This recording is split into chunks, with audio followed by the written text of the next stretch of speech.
Ya son las 7 de la tarde con 3 minutos y sí, estamos ya iniciando la tertulia de este viernes, que como cada viernes pues nos permite platicar, poner aquí sobre la mesa los temas más relevantes, más candentes, más álgidos de la semana, para comentarlos con usted, para analizarlos, por supuesto con nuestros contertulios habituales, con especialistas, todos ellos que conocen de los temas y de los asuntos políticos y de los asuntos en general que se van presentando en la agenda informativa. Y yo les agradezco mucho a dos buenos amigos que ya han estado aquí, por supuesto, en la tertulia y que usted seguramente recordará y conoce muy bien. Está Ana Laura Pérez Mendoza, quien además es analista y columnista de En Contacto. Ayer estuvimos platicando con ella. Bienvenida, Ana Laura. Gracias, bien, gracias y gracias por la invitación. Y también está con nosotros Jacobo Domínguez Gudini, investigador académico de la Universidad Veracruzana, doctor en Derecho, Pamaseñas, vaya, ¿no? ¿Cómo estás? Muy bien, Ángel, encantado de estar aquí cotorreando con ustedes. Tertuleando, como dicen. Qué bueno, me da mucho gusto que sea. Además, viejos conocidos ambos, ¿no? Ah, sí, coincidentes, claro, sí. en un momento en el laboral Instituto Electoral Veracruzano, que ahora es lo que es el OPLE. Lo que es el OPLE, exactamente. Así ¿no? es, fuimos compañeros, justamente eso estábamos Sí. recordando, y también haciendo un pequeño balance de cómo han cambiado las cosas, ¿no? Es una cosa Para muy bien o para mal. interesante, Tú que... Parte y parte. Cuando antaño era el IEP y ahora es el OPLE. Así ¿no? es. Bueno. Ahí está. Organismo Público Electoral Local. Exactamente.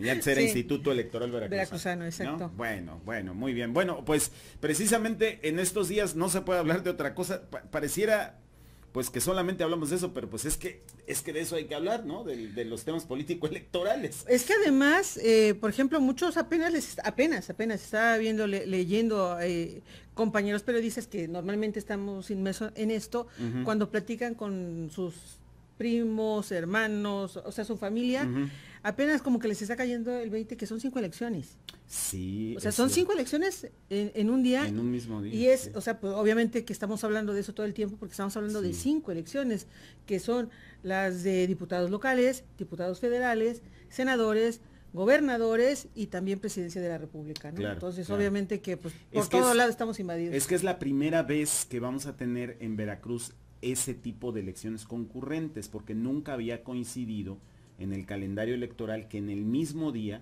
tuviéramos elección federal y elección local. Siempre habían sido separadas. Siempre solamente, si mal no recuerdo, en 2 ocasiones tuvimos elección local de todos. O sea, recuerdo que en la elección, por ejemplo, de Fidel Herrera, 2004, fue elección de gobernador, diputados y alcaldes en el mismo día. Ajá. Y luego a los 3 años. Pero Así luego es. el calendario electoral se volvió una locura. Sí, bueno, y eso tiene que ver, y acá yo creo que aquí nuestro compañero Jacobo nos va a explicar bien, porque esto viene de una reforma que ya tiene varios años, ¿no? Que casi como 8 años o más. Así es, bueno, ha habido reforma y contrarreforma, Ana. Sí, Originalmente es una locura, eran sí. concurrentes las locales, y bueno, Sí. se separaron por una estrategia política fallida, y después se volvieron a juntar, y ahora con la reforma federal se hicieron concurrentes todas las elecciones del país. Otros estados ya han tenido esa experiencia, que a mí me parece que es una experiencia compleja. Tabasco, por ejemplo, hace 2 años tuvo 8 elecciones distintas, y bueno, pues la verdad es que llenar 8 papeletas, llenar 5 papeletas, tiene un alto grado de complejidad, y además de eso, bueno, se deciden muchas cosas en un solo momento. Es decir, el voto debe pasar por el razonamiento de si queremos congresos parejos, el voto en plancha, que ahora ya se está poniendo de moda, o si queremos congresos divididos, o a quién le vamos a dar qué pedacito del poder. Entonces es un tema complejo, y al mismo tiempo, y a mí me gusta decirlo, y seguramente en otros segmentos lo tocaremos, empieza a ser un tema cansado para la gente. Sí. Empieza a ser un tema aburrido, empieza a ser un tema que genera conflictos, más conflictos de los que resuelve, pero podemos ir platicando de eso. Y te voy a decir una cosa, digo, y lo digo no sin un dejo de ironía, me encanta ese anuncio que dice, necesitamos que voten por los mismos candidatos que yo, porque así el Congreso será independiente. qué cosa, qué cosa. Sí, Dios. sí, la esencia del equilibrio de poderes está precisamente en que el Congreso no sea del mismo partido del Ejecutivo, ¿no? Sí, de hecho por eso están las candidaturas plurinominales, Claro, que buscan equilibrar ahí precisamente romper el carro completo, ¿no? Claro. Para que se dé este equilibrio de poderes. Y bueno, aquí yo también quisiera ahondar un poquito porque el presidente del Instituto Nacional Electoral es Lorenzo Córdoba, y él es uno de los artífices de esta concurrencia de elecciones. Él Sí. fue uno de los ideólogos cuando estaba en el Instituto de Investigaciones Jurídicas, ¿no? Él es uno de los que trabaja sí. esta propuesta. Y pues bueno, ahorita él creo que anda más hecho bolas que los ciudadanos. Yo no sé, digo, habrá que ver cómo nos sale el experimento. Digo, la experiencia comparada nos dice que, bueno, en otras democracias, en Estados Unidos particularmente, el día de las elecciones se vota para presidentes, para senadores, para representantes federales, gobernadores, y a veces hasta para leyes, para aprobar o rechazar mediante referéndum algunas legislaciones. Emblemático, por ejemplo, el caso en alguna ocasión en California que se aprobó en paquete así, consumo de marihuana, matrimonios entre personas del mismo sexo, divorcios, no sé qué, o sea, un montón de iniciativas, y aparte la elección de autoridades, de representantes. Claro, el caso norteamericano es un caso que es difícil medirlo con la vara nuestra, porque lo que tiene es un voto indirecto, Ángel. Exacto. Sí, claro, Entonces, claro. pero solo en la elección de presidente. Correcto. Sin embargo, hay solamente dos opciones básicamente para elegir, Claro. es decir, un modelo bipartidista. Claro. Los candidatos independientes no tienen la fuerza para ganar en un momento dado una elección. Claro. Y lo que hay de consultas se refiere comúnmente a temas locales. Por ejemplo, la última consulta que ellos tuvieron con relativo grado de polarización era, por ejemplo, la referente a... En la zona federal, ellos no pueden tener juegos de azar. Entonces, todos los juegos de azar y una serie de diversiones, entre comillas, tienen que estar fuera de DC, de la zona federal. Entonces, se van a Maryland y se van a Virginia. Entonces, la idea es preguntarle a esos habitantes si querían recibir ese tipo de elementos que incentivan la economía, pero bueno, traen por ahí aparejados algunos otros incomodidades, ¿no? Pero fue una ciudad creada para eso, ¿no? Así, y en el medio de la desierto, nada. ¿no? En el desierto y en medio de la desierto. nada, En medio ¿no? de la nada, claro. Entonces, un electorado mayoritariamente conservador tiene que pronunciarse sobre un planteamiento que tiene que ver con juegos y diversiones, entre comillas. Entonces, bueno, ese es el tipo de ejemplos que se llevan a votación. Aquí estamos tan pulverizados en el sentido del voto que no tenemos propiamente definidos estructuras políticas ideológicas. Es decir, tú empiezas a ver un transfugismo político, aún no solamente de partidos, sino de grupos. Sí, de repente claro, te encuentras un candidato y dices, oye, ¿ahora por cuál vas? ¿No? Porque ya ha pasado por A, B, pensando en C los y de D. Vía Veracruzana, por ejemplo. No, es una larga lista. No, Hay gente que creo que ha militado en todos los partidos, ¿eh? Que no me esté oyendo Hasta los Elsie, desaparecidos. Que no me esté oyendo otra contertulia, Elsie, porque me va ahorita a porrear. Pero sí, tienes razón, Sí, tienes ¿no? razón. Sí. Por ejemplo, bueno, ahorita hablamos del caso de los desaparecidos, porque además en un rato, bueno, a lo mejor regresando de la pausa, vamos a esta noche, en un rato, tiene lugar el debate, uno de los debates que va a organizar el INE. No está obligado, fíjate, la ley es ahí un poco rara, no está obligado a organizar debates en las candidaturas al Senado o puede organizarlos, pero pueden organizarlos. Sí está obligado a organizar debates, por ejemplo, presidencial, que la próxima semana será el tercero, por cierto, ahorita Sí, platicamos también de eso, pero esta noche tiene lugar el debate entre los candidatos al Senado. Aquí en el Museo de Antropología dicen los que van en la primera fórmula, o sea, los cabeza de... Sí, así es, porque son dos, ¿no? Sí, son dos. Entonces, en este caso estarían, por ejemplo, Julen Rementería, del PAN-PRD Movimiento Ciudadano, Juan Nicolás Callejas, de PRI Verde Panal, y Rocional, de Juntos Haremos Historia. Van a estar debatiendo y vamos a tener, por cierto, un enlace un poquito más adelante para ver cómo va a estar la cosa. Pero ese tipo de ejercicios, por ejemplo, ya nos hablan en ese sentido de un nuevo esquema, de un nuevo sistema donde el debate se está instalando como un ejercicio realmente válido, porque la próxima semana habrá dos, el de candidatos a la presidencia y el de candidatos a gobernador. Y serán los últimos. Y serán los últimos ya, porque ya son 3 semanas, ¿no? Ya estamos en las últimas, ¿no? Sí. ¿Cómo la ven? Pues en lo particular, yo te comentaba que en la experiencia, porque además creo que eso lo compartimos con Jacobo, Yo sí veo que complicaron mucho la legislatura, la legislación en materia electoral, precisamente porque prevaleció el interés político, ¿no? Porque además creo que ni siquiera previeron bien las circunstancias, porque ahora creo que están más arrepentidos de cómo está funcionando esto, ¿no? Que lo que ellos habían proyectado. Y estamos hablando, por ejemplo, de la gobernatura de 2 años, que esperaban tener cierto control el grupo del poder anterior, y ahorita, pues bueno, ya les cambiaron totalmente, ¿no? La jugada, y lo mismo está sucediendo a nivel federal, y tiene además muchos errores, y lo que te comentaba en otra intervención, por ejemplo, del tema de que tenemos, por ejemplo, diputados locales que están al mismo tiempo todavía ejerciendo funciones, y eso es parte del desequilibrio en este tema de que además es uno de los fundamentos que deben de tener las leyes electorales, ¿no? Claro, que es la equidad, ¿no? En el diseño igual electoral. Errores como este, por ejemplo, también que no tienen, como dices, no es obligatorio que haya estos debates de los senadores en todos los estados. ¿Cómo es posible que haya este tipo de deficiencias, ¿no? Claro, sí. Te entiendo que a lo mejor entre los diputados federales, porque además por el número, pero yo creo que por lo menos el de senadores sí debería de ser obligatorio. No, pero sí se podría organizar, digo, cada consejo distrital del INE, o cada consejo distrital del OPLE, o cada consejo municipal, dependiendo del tipo de elección, podría muy bien organizar debates para la elección concreta, digamos, ¿no? Yo no vería problema ahí, pero la ley es laxa en ese sentido, dice que el órgano electoral podrá hacerlo. Pero podrá no hacerlo, ¿no? Miren, no sé si coinciden conmigo, bueno, no es lo mismo ser parroquiano que ser cantinero, ¿no? Desde afuera es mucho más fácil opinar. Y es más fácil ser contertulio. Pero por supuesto. Pero yo creo que el primer elemento que está a evaluación, y a una evaluación profunda en esta elección, es la reforma electoral.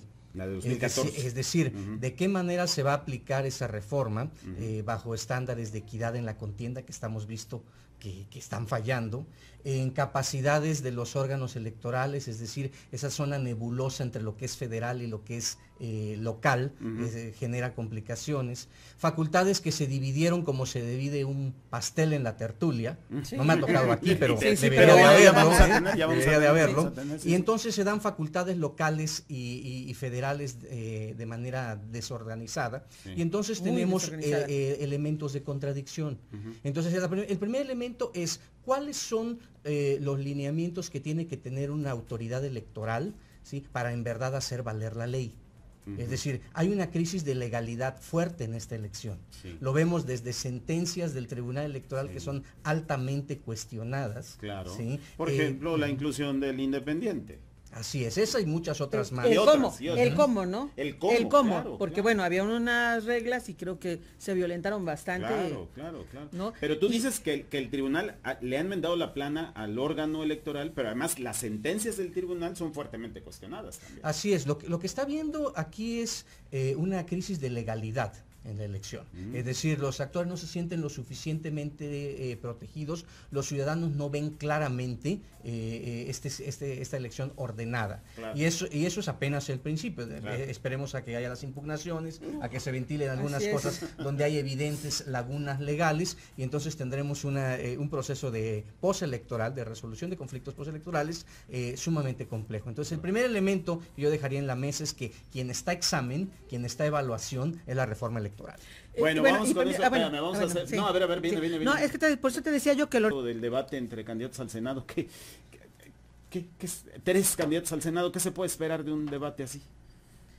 Pues bueno, yo creo que más bien van a ser labores de propaganda, ¿no? Sí. Sí, claro, labores de propaganda de su propuesta política, porque además los temas, por ejemplo, corrupción, ¿no? Entonces yo creo que les va a dar a algunos, pero no suficientemente cuerda, ¿no? Pero para hablar más que nada a favor de su propuesta, ¿no? Creo que además es el papel que están teniendo las candidaturas a la senaduría en esta contienda electoral, porque prácticamente son así como un respaldo, ¿no? En el caso de algunas particularidades, por ejemplo, en el caso de Rocío Nale, que además se perfila como, en el caso de que ganara Andrés Manuel López Obrador, como futura secretaria de Energía. Entonces te habla de que ella ya tiene ahí como una postura bastante fuerte, que entra en desigualdad de circunstancia con los otros dos contendientes, ¿no? Claro, Así claro. es. Pero bueno, al final digo, está ahorita compitiendo para ser senadora de la República y está ahí ante sus pares, digámoslo así, ¿no? Esa parte es muy importante, Ángel, porque lo que vas a ver es el primer round de personajes que se van a volver a encontrar.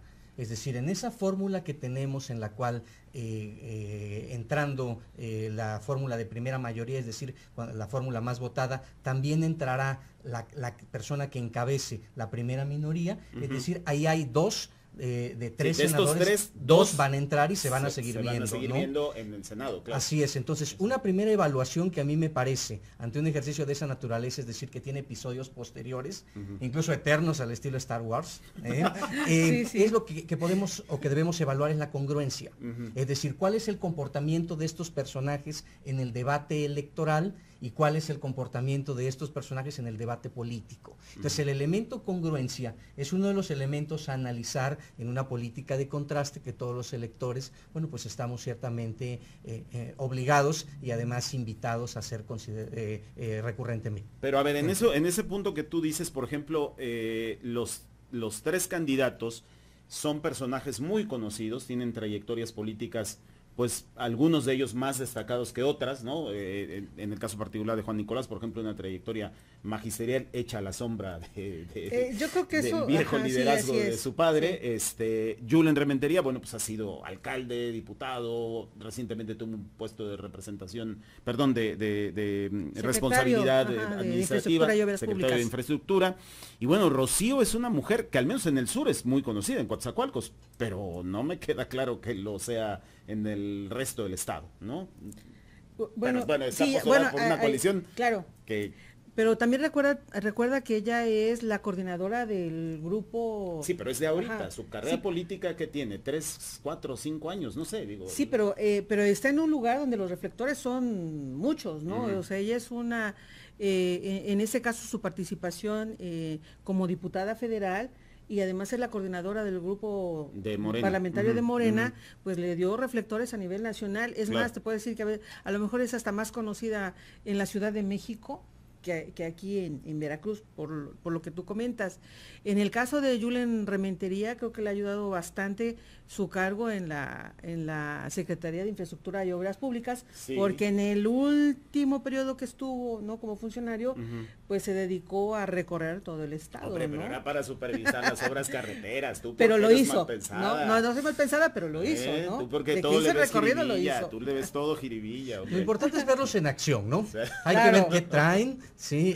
Cómo vienen, y sobre todo el Senado es un lugar de suma importancia en la política nacional, que por desconocimiento de nosotros los electores no se le ha dado esa categoría. Por el Senado pasan los nombramientos más importantes de la administración de justicia. Así es. Entonces, lo que nosotros vemos que ocurre en la Suprema Corte, ¿sí?, se gesta en el Senado. Claro, ¿sí? claro. La eventual politización de algunas decisiones de los en rangos, materia de justicia. y de los ¿no? rangos militares, Así y es. de las representaciones diplomáticas. El Senado tiene que nombrar a todos los embajadores. Completamente. La nueva relación que tendremos con Trump, la nueva relación que tendremos con China, la nueva relación comercial que tendremos que restablecer con Europa, ¿sí? Bueno, va a pasar por la política exterior que se dicta en el Senado. Es decir, no es una categoría semántica de la política de descanso, sino que es una categoría que tiene una enorme actividad, que tiene un enorme poderío, en donde yo creo que los electores todavía no tenemos el suficiente espacio de mandato. Es decir, nos sentimos aún lejos de exigirle a nuestros senadores, y los que es un tema que tiene que cambiar. ¿Ustedes creen que tienen un perfil como para atender esas responsabilidades? Yo creo que nosotros tenemos justamente que recargarnos, es decir, que echarles cuerpo para que atiendan los asuntos en el sentido que nosotros queremos que sean atendidos, no en el sentido que les dicten eventualmente las cúpulas o las élites. ¿Por qué razón? Porque ellos también son susceptibles de reelección. Entonces no nada más se trata de que traten de quedar bien con las élites, también se trata de que den resultados para que eventualmente puedan volver a ser evaluados dentro de 6 años. El tema reelección cambia diametralmente la correlación de fuerzas que tiene que tener un político. No basta cargarle el portafolio a los jefes. Ahora sí se deben a un electorado y sí hay una evaluación permanente a través de determinados ejercicios críticos. Yo la verdad sí creo que voy a seguir el debate con mucha avidez, porque porque creo que tenemos que ver de qué están hechos por el tipo de retos que les toca enfrentar. De hecho, vamos a terminar un poquito antes la tertulia, y bueno, el noticiero todavía lo seguiremos nosotros, pero ustedes podremos terminar un poquito antes, porque empezará el debate a las 8, pero bueno, la tertulia terminará un poquito antes. A ver, estos ejercicios los vamos a volver a ver la próxima semana, con el tercer debate de los candidatos presidenciales y el segundo de los candidatos a gobernador. Los candidatos al gobernador, por cierto, hoy se reunieron con los colectivos de búsqueda de personas desaparecidas. Decíamos antes de iniciar la tertulia que sin duda alguna es el evento más importante que han tenido, yo creo, en varias semanas o quizá en toda la campaña, no lo sé, porque es un tema muy sensible, muy difícil, ¿no? Tema sensible, tema difícil, pero además que lo que actualmente se ha hecho por parte del gobierno del estado, sí, que además es algo que a veces veo que como que se pierde de vista, que es un ejercicio inédito. En la lectura que veía yo cómo es la cobertura a nivel local y la cobertura que será dada en la prensa internacional, en la prensa internacional se reconoce que es la primera vez que es una investigación que llega a los niveles que está llegando en este momento. Sin embargo, creo que sí ha faltado sensibilidad en el tratamiento a los colectivos, ¿no? Respecto a involucrarlos más en cada una de las decisiones que se están tomando en este tema por parte de las autoridades competentes. La reunión que se da el día de hoy, y qué bueno, porque además estamos viendo que los colectivos, esta unión del dolor de las familias, ha tenido resultados que les han dado una fortaleza, que han sido los colectivos los que sentaron a los candidatos. Sí, claro. ¿No? Claro. O sea, no es que sí, los sí, candidatos les hayan ofrecido un espacio, no. Los colectivos tuvieron la fuerza suficiente para sentar a todos los candidatos, al diputado de la coalición por Veracruz al Frente, de Juntos Haremos Historia, de Por un Veracruz Mejor, y a Julie Sheridan, que es la del PANAL. O sea, sentaron a los cuatro, los forzaron a que estuvieran y los escucharan, y además por lo menos plantearan algo que desafortunadamente creo que no todos estuvieron a la altura. Porque además con el tenían como que conocimiento. el tema extraviado en el radar. O sea, yo no había escuchado, digamos, a ninguno de los cuatro, bueno, a la señora mucho menos, pero a ninguno de los cuatro había escuchado hablar del tema, salvo el traspié que tuvo Cuitláhuac García en una reunión, me parece que con empresarios, que habló ahí diciendo que la mayoría de los... que el 60% de las personas que estaban en las fosas... eran delincuentes. No eran jóvenes. Muy y desafortunado. Muy desafortunado. Sin duda alguna, pero digo, fuera de eso, como que tenían extraviado el tema, ¿no? En el radar. Mira, este es un tema, quizá el tema más doloroso que hay actualmente en la agenda pública en Veracruz. Las madres que buscan a sus hijos son unos héroes para todos nosotros. Como padre no podemos imaginarnos el dolor que reviste, ¿sí? el no saber el paradero de tu hijo. Es un tema además que necesita una atención inmediata y que debe canalizarse toda la fuerza del Estado para buscar, para encontrar, para tener respuestas, para cumplir uno de los objetivos fundantes del Estado, que es el bienestar y la integridad física de quienes lo habitan. Entonces me parece que es una obligación de los candidatos asistir todas las veces que sean convocados por los colectivos, punto número 1. Punto número 2, deben tener soluciones concretas, es decir, desde el Poder Ejecutivo, cómo se va a atender el tema relacionado con los mecanismos tecnológicos, la adquisición de los insumos para poder realizar estas búsquedas, es decir, tener propuestas concretas para la atención a las víctimas, porque si no, lo que reviste es una doble victimización. Personas que han sufrido la más grande de las tragedias y que además tienen que continuar en esa búsqueda solos, de una manera doblemente castigando sus derechos fundamentales. Yo creo que este es un gran tema que tiene que atenderse inmediatamente. Cuando escucho que la gente habla de la sensibilidad, es que no es un tema de la sensibilidad, es su obligación. Es decir, el Estado mexicano ha sido condenado en cortes internacionales por no atender este tipo de asuntos. Entonces, no es un tema de que si somos sensibles o no para atenderlos, es un tema que es la obligación del Estado y que tiene que actuarse con toda la energía, no solamente en la búsqueda de la justicia, que por supuesto es importante, sino también en la atención directa a las víctimas. Claro. Es decir, son dos rubros distintos en donde tiene que actuarse con mecanismos claros, con una conciencia humana, social, verdadera. Yo quiero hacer en este espacio un gran reconocimiento a los padres y madres que están realizando esta búsqueda, y para mí son unos héroes, y yo creo que el Estado mexicano en general les ha quedado a deber mucho y tiene que retomarse este planteamiento de una manera seria, porque no podemos hablar ni de democracia, ni de justicia, ni de Estado de Derecho si tenemos ese tipo de tragedias todavía en el tintero. Sin duda alguna. Además, digo, es obvio que no basta, digo, aunque es un aspecto relevante, no basta solamente con la emisión de órdenes de aprehensión contra los presuntos responsables, ¿no? O las altas autoridades que fueron omisas a lo mejor, o que estuvieron involucradas en la desaparición de personas, sino también está otra parte, el componente de atención a las víctimas, porque son doblemente víctimas en un momento dado, es decir, son víctimas porque perdieron a un hijo, a un esposo, a una hija, a una madre, no sé, y además son víctimas porque la justicia no los atiende, porque no encuentran a través de los canales institucionales una manera de obtener justicia, es decir, de saber qué pasó con sus familiares. Bueno, yo ahí es donde, bueno, es mi criterio personal, sí, por supuesto, que es donde, te comento, para que pudiera empezar esto, digamos, a saber exactamente, como dices, qué pasó, quién fue, ¿no?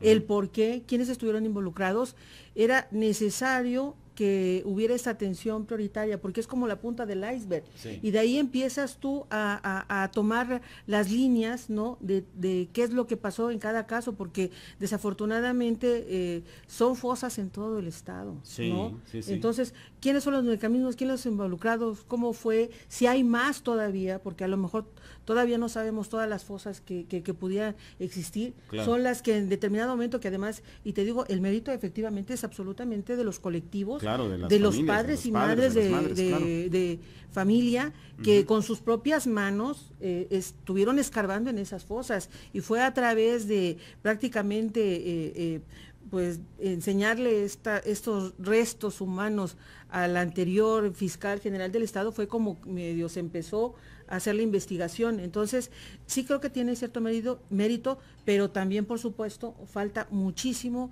porque es una tarea realmente titánica hacer el reconocimiento de cada uno de los cuerpos. De verdad es algo monstruoso, que a veces hasta me sorprende que nosotros estemos hablando de estos temas, ¿no? Yo sigo muy sorprendido, me faltan palabras, porque parecería una cuestión sistémica, es decir, sí, que hubo, o sea, el descubrir o el saber hoy que hubo, no sé si llamarlo correctamente de esa manera, pero una política que desde las estructuras gubernamentales se diseñó, se estructuró para desaparecer personas, por las razones que sea, para cumplir no sé con qué objetivos, me parece monstruoso. ¿En manos de quiénes estuvimos? Así es. Eso es tremendo, pues vaya, ¿no? Y sí, ciertamente consuela un poco el saber que se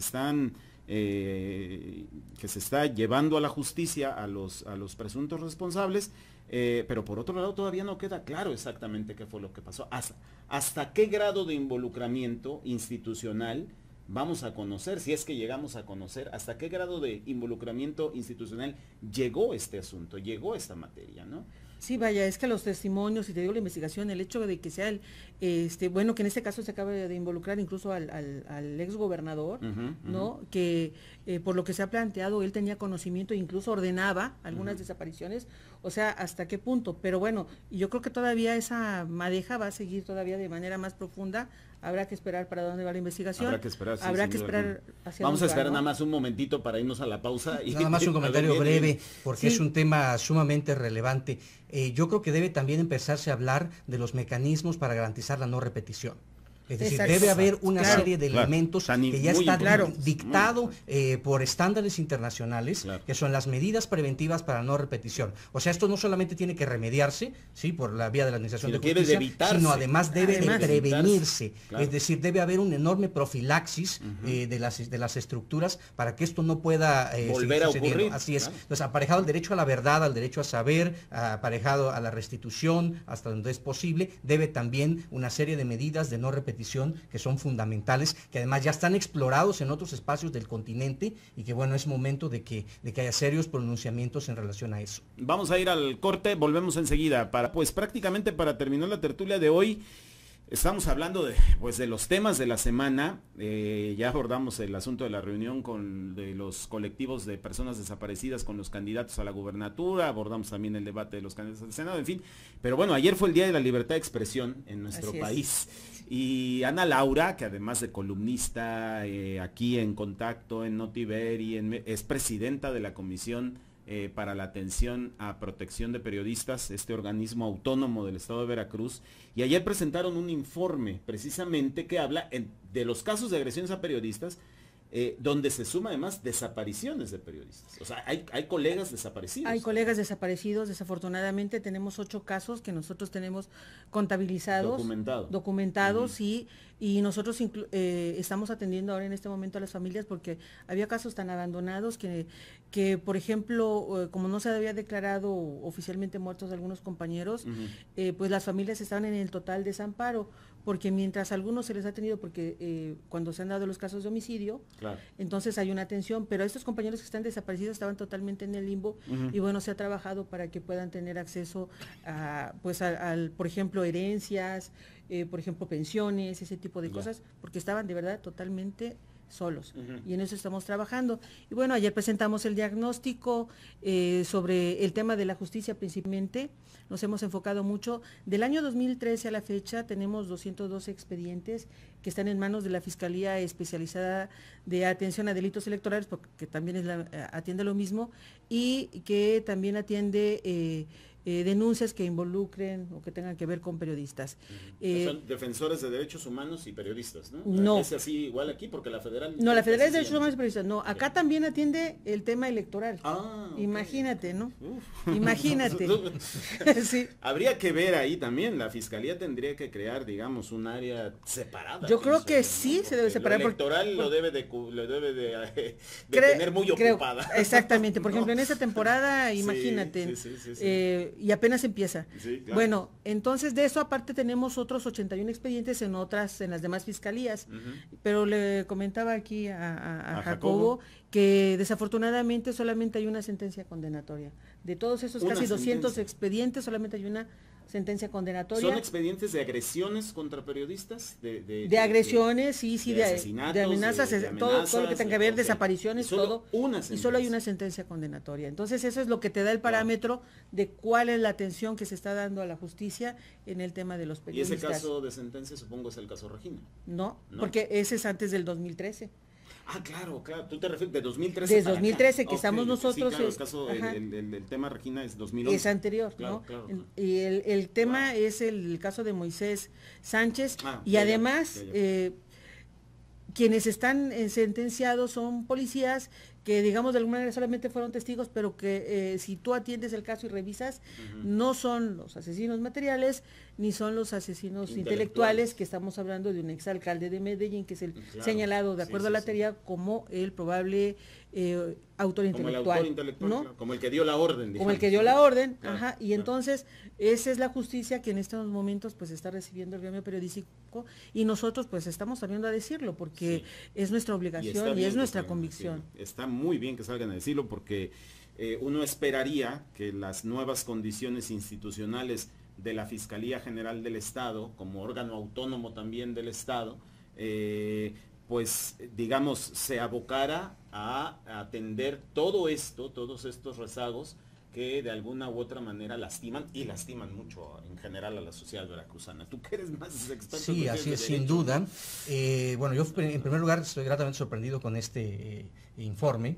Es muy necesario que los grupos sociales que han sido vulnerados salgan a exigir sus derechos, es fundamental, y bueno, pues me da mucho gusto el enfoque que le ha dado la colega a este tema. Gracias. Muy bien, bueno, pues vamos a terminar prácticamente la tertulia. Yo les pediría a ver qué podemos esperar. Estamos prácticamente a 3 semanas de las elecciones, de la madre de todas las elecciones. ¿no? 5 elecciones, 5 en 1. Estamos más o menos 20 días de que terminen las campañas, por ahí del 27, 28 terminarán las campañas, y bueno, en unos días después será la elección del domingo 1 de julio. ¿Qué viene para estos 20 días? ¿Qué podemos esperar? ¿Cambiarán, se moverán las tendencias? ¿Se caerá el primero, se caerá el segundo, se empatarán? ¿Cómo vemos las cosas? Pues nada está escrito, la incertidumbre es la norma que prevalece y así debe ser. Solamente en las dictaduras se sabe quién va a ganar antes. Claro. ¿Sí? Entonces a mí me parece que lo que hay que hacer es darle un seguimiento mediático muy puntual, un seguimiento muy cercano a cada uno de los candidatos y escoger, y si no podemos escoger entre el mejor, escojamos el menos peor. ¿Sí? Pero hagamos un ejercicio de conciencia sumamente importante, ¿no? Sí. Bueno, aquí fíjate que yo retomaría algunos comentarios que hizo Luis Costa, porque es un experto, él llevó incluso la campaña de Emmanuel Macron, ¿no? Porque él mencionaba, porque llamaba la atención respecto a las encuestas y los números que se han dado a conocer, donde hay un puntero, en algunos casos el país le daba el 92% de probabilidades de ganar, pero decía que lo que no han dicho los encuestadores es que hay un alto rechazo a las encuestas, de participar en las encuestas y contestarlas, y que dice que eso es un factor que hay que tomar en cuenta. Entonces, derivado también de que en la anterior elección presidencial los resultados de las encuestas también fueron totalmente diferentes a lo que fue, ¿no? Al resultado final. Entonces creo que estamos en un periodo de gran incertidumbre, ¿no? Donde cualquiera se arriesga muchísimo en decir va a ganar fulano, va a ganar sutano, y con estos números, decirlo, la verdad es que es solamente mentir descaradamente, ¿no? Esto no se acaba hasta que se acaba. Exactamente. Siguiendo la vieja debe consigna ser del béisbol, que además así es, y así debe ser. Así es. Ese es el chiste de la democracia, que no va a ser un día de de emociones bastante encontradas, fuertes, vamos a estar 2, 3 infartos, yo creo, en ese día, ¿no? Sobre todo, bueno, las encuestas dicen que la elección federal, digamos, hay un decantamiento hacia el puntero. Pero en la elección estatal, por ejemplo, yo veo otra vez un escenario de 3/3, por ejemplo, igual que hace 2 años, y entonces el que logre subir un poquito más, un poquito menos, será el que alcance el triunfo. Ya veremos, ¿no? Por eso te digo que realmente estamos en mucha incertidumbre. Claro, ¿no? pero eso es un buen ingrediente. Claro, por supuesto, sí, ¿no? sí. Muy bien, yo les agradezco mucho a los dos que hayan venido esta tarde, Jacobo, Ana Laura. Gracias. Gracias, por aquí nos encontramos otra vez pronto, ¿no? Un gran placer, siempre que me convoquen aquí estaré. Muchas gracias, vamos a la pausa, volvemos. En contacto,